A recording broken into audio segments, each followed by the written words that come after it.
जी हां दोस्तों, उत्तराखंड में गर्माते सियासी माहौल के बीच एक बड़ी खबर ये कि कांग्रेस ने बना दिया एक ऐसा चक्रव्यूह जिसमें बीजेपी फंसती हुई नजर आ रही है। कैसे कांग्रेस के एक बड़े प्लान ने बीजेपी में मचा दी खलबली और क्यों बीजेपी को याद आने लगा 2022 का चुनाव, बताऊंगा आपको अपने इस वीडियो के जरिए पूरी खबर। नमस्कार, पहला आंख में पंकज रौतेला, आप देख रहे हैं उत्तराखंड न्यूज। दोस्तों, अपने उत्तराखंड में बीते 10 सालों से कह लीजिए कि प्रदेश में बीजेपी की सरकार है। प्रशस्त सिंह धामी प्रदेश के मुख्यमंत्री हैं, लेकिन इधर बात कांग्रेस की होने लगी है। चर्चा एक बार फिर से कांग्रेस की सब लोग करने लगे हैं। कांग्रेस ने चुनाव से लगभग 1 साल पहले फिर अपने इस फैसले से बीजेपी को एक कदम पीछे धकेलने का काम किया है। वो कैसे आपको बताऊंगा। खबर बेहद महत्वपूर्ण है दोस्तों, वीडियो को अंत तक जरूर देखिएगा। उत्तराखंड कांग्रेस में बड़ा फेरबदल हुआ है।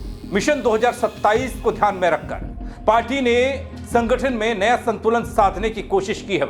कांग्रेस हाईकमान ने एक बार फिर से प्रदेश की कमान गणेश गोदियाल को दे दी। गणेश गोदियाल को प्रदेश अध्यक्ष की जिम्मेदारी सौंप दी, जबकि प्रीतम सिंह वरिष्ठ नेता, हरक सिंह रावत वरिष्ठ नेता पार्टी के, उन्हें भी अहम भूमिकाओं में देखा गया है, अहम भूमिकाओं में रखा गया है।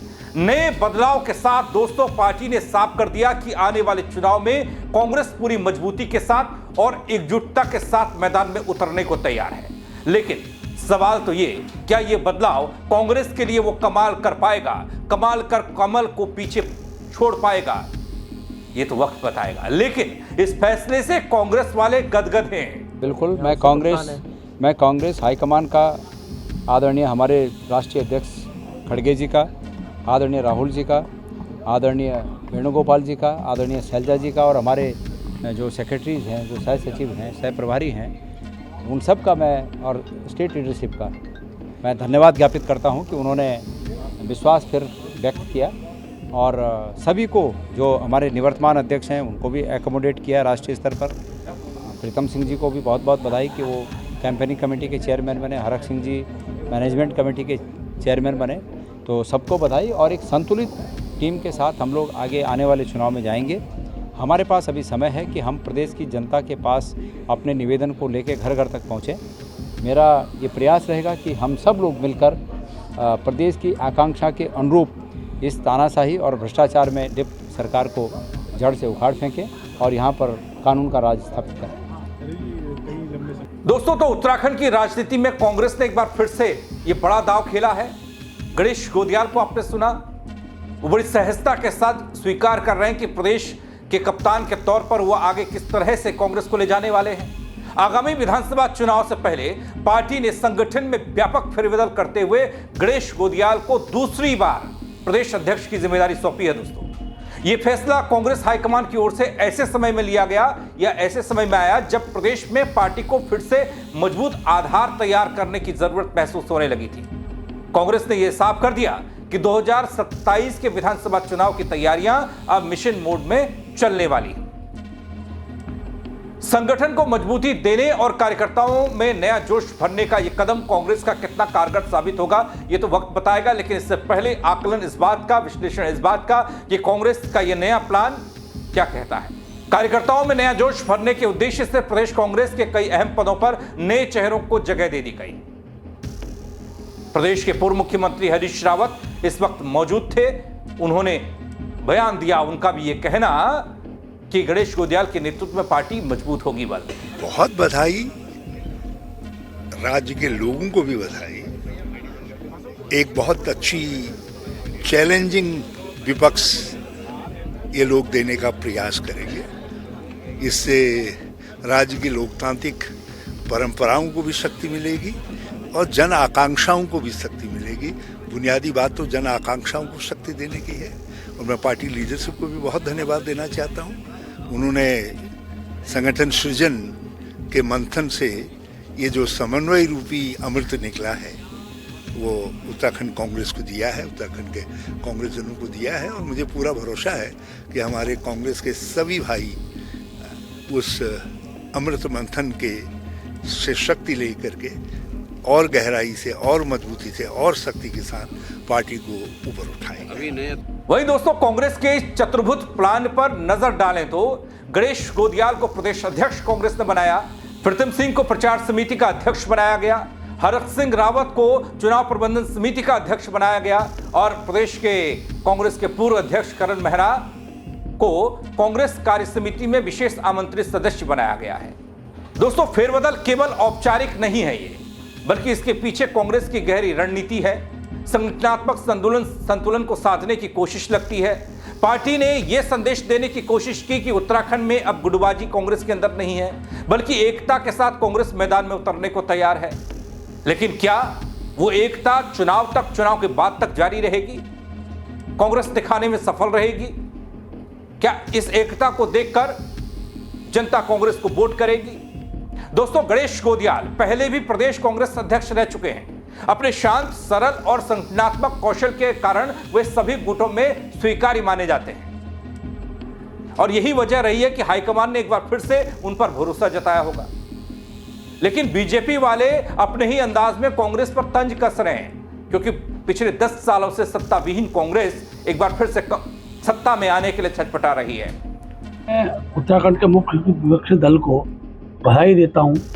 देर से ही सही उन्होंने अपनी एक टीम बनाई है। टीम में वो सब पुराने लोग हैं, पहले भी अध्यक्ष रहे हैं, चुनाव के पहले ही अध्यक्ष थे। ऐसे ही प्रीतम जी भी अध्यक्ष रहे, हमारे लिए कोई नया चेहरा है नहीं।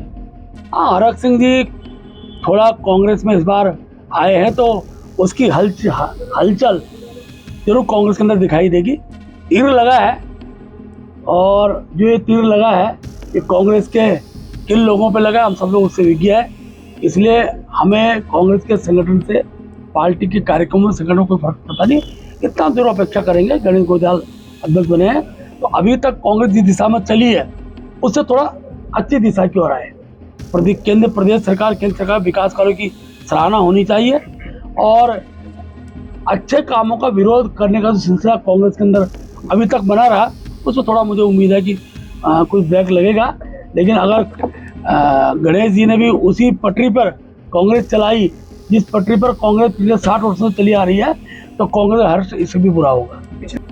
अब ये बात तो रही विपक्ष की, यानी कि विपक्ष बीजेपी कांग्रेस के लिए। लेकिन प्रदेश कांग्रेस कमेटी को नया अध्यक्ष मिलने के बाद पार्टी में एक तरफ जहां खुशी का माहौल है, वहीं रह रहकर कुछ सवाल भी सामने आ रहे हैं। उन सवालों को लेकर मैं अलग से आपको खबर बताऊंगा। लेकिन यहां बात केवल संगठन को मजबूत करने की और नए अध्यक्ष, नए कप्तान के तौर पर कांग्रेस कैसे आगे बढ़ेगी वो देख लीजिए। कैसे और क्यों बीजेपी को 22 का चुनाव याद आने लगा है। अब बीजेपी यहां तंज तो कांग्रेस पर कस रही है, लेकिन उसे भी याद करना जरूरी है। दरअसल दोस्तों गणेश गोदियाल पूर्व विधायक हैं।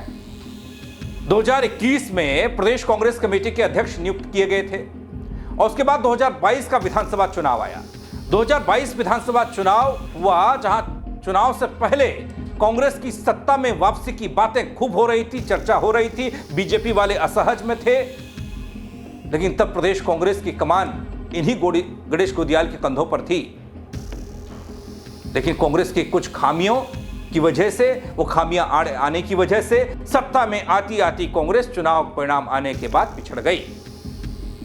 लेकिन एक बार फिर से पार्टी ने भरोसा उसी सेनापति पर जताया है, गणेश गोदियाल पर जताया है कि कांग्रेस को लगता है शायद गणेश गोदियाल की अध्यक्षता में फिर से कांग्रेस सत्ता में आ सकती है। साल 2002 में थैलीचंद विधानसभा सीट से पहला चुनाव लड़ा था, वो गोदियाल थे, जिसमें उन्होंने जीत हासिल की थी। अपने पहले ही विधानसभा चुनाव में गणेश गोदियाल ने बीजेपी के दिग्गज नेता रमेश पोखरियाल निशंक को करारी मात दी थी। इसके बाद साल 2007 में हुए विधानसभा चुनाव में गणेश गोदियाल को हार का सामना करना पड़ा। साल 2012 का विधानसभा चुनाव आया, परिसीमन हुआ, परिसीमन के बाद थैलीसैंड श्रीनगर विधानसभा का हिस्सा बना। साल 2012 में दोस्तों गणेश गोदियाल ने श्रीनगर विधानसभा से चुनाव लड़ा। इस बार वे बीजेपी के धन सिंह रावत के खिलाफ चुनाव मैदान में उतरे। इस चुनाव में गोदियाल ने बीजेपी के प्रत्याशी रहे धन सिंह रावत को हराया। इस जीत के बाद कांग्रेस में गणेश गोदियाल का कद बढ़ गया था दोस्तों। एक समय में गणेश गोदियाल सतपाल महाराज के करीबी माने जाते थे। इतना भर नहीं है दोस्तों। साल 2021 में कांग्रेस ने गणेश गोदियाल को बड़ी जिम्मेदारी सौंपी। 22 जुलाई 2021 की तारीख कांग्रेस ने गणेश गोदियाल को उत्तराखंड कांग्रेस का अध्यक्ष बनाया। इसी काबिलियत को देखते हुए, उनके कद को देखते हुए साल 2022 में विधानसभा चुनाव उत्तराखंड का हुआ। इसमें गणेश गोदियाल ने फिर से श्रीनगर विधानसभा से ताल ठोकी, लेकिन इस बार भी गोदियाल को हार का सामना करना पड़ा। लेकिन दोस्तों, क्या इस बार कुछ कमाल करेगी कांग्रेस? कांग्रेस में वो इस बड़े बदलाव के बाद पार्टी ने साफ कर दिया है कि मिशन 2027 में अब पूरी रफ्तार से कांग्रेस जुटने वाली है। अनुभवी नेताओं के अनुभव, युवा चेहरों की ऊर्जा के साथ कांग्रेस एकजुट होकर मैदान में उतरने की बात कर रही है। अब देखना यह होगा कि गणेश गोदियाल की नई टीम प्रदेश में कांग्रेस को कितना मजबूत कर पाती है और क्या यह बदलाव आने वाले चुनावी समीकरणों को नया मोड़ दे पाएगा। क्या बीजेपी को सत्ता से बाहर कर पाएगा, या फिर वो सवाल जो रह कर आता है कि कांग्रेस एकजुट नहीं हो सकती। हरीश रावत ने जब उन्होंने कहा कि वो चुनावी रणनीति से बाहर जाएंगे तो उनसे पूछा गया तो फिर कांग्रेस क्या है, कांग्रेस में कौन, कांग्रेस क्या करे। उन्होंने कहा था कि चतुर्भुज योजना कांग्रेस चला रही है। जिन 4 नामों का आज टॉप पर आप देख रहे हैं वो चतुर्भुज का हिस्सा है, जिसमें गणेश गोदियाल को अध्यक्ष बनाया गया, प्रतिम सिंह को नई जिम्मेदारी, हरक सिंह रावत को नई जिम्मेदारी, करण मेहरा जो पूर्व अध्यक्ष थे उन्हें क्या करते, उन्हें अगर इस तरीके से दरकिनार किया जाता तो एक गलत संदेश जा सकता था, लेकिन उन्हें केंद्र से अटैच करने की बात। तो इन सब चीज़ों से क्या फर्क पड़ने वाला है, क्या फर्क पड़ेगा, ये ज़रूर आप कमेंट के जरिए बताइएगा और खबर को शेयर करिएगा। मेरे साथ जुड़ने के लिए आप सबका बहुत शुक्रिया। जय उत्तराखंड।